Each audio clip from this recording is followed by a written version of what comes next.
నమస్కారం news 9 TV వార్తలకి స్వాగతం. మీ జేబులో ఉన్న స్మార్ట్ ఫోన్ మీదేనా?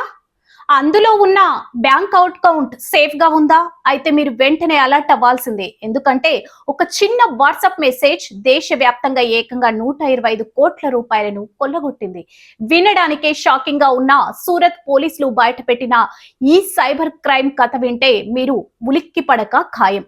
పిఎన్బి బ్యాంక్ ప్రభుత్వ పథకాలు, ఆర్టీఓ చలాన్ల పేరుతో వాట్సాప్ లో వచ్చే నకిలీ ఏపీకే ఫైల్స్ డౌన్లోడ్ చేశారా? అంతే సంగతులు. క్షణం నుంచే మీ ఫోన్ మొత్తం వాళ్ళ కంట్రోల్లోకి వెళ్తుంది. మీ ప్రమేయం లేకుండానే బ్యాంకు ఖాతాలు ఖాళీ అవుతాయి.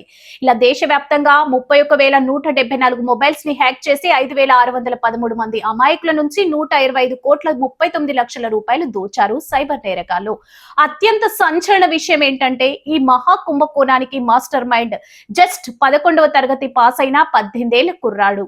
ఉత్తరప్రదేశ్ కు చెందిన ఈ కుర్రాడు ఏకంగా 121 నకిలీ యాప్స్ క్రియేట్ చేసి పోలీసులకు చెమటలు పట్టించాడు.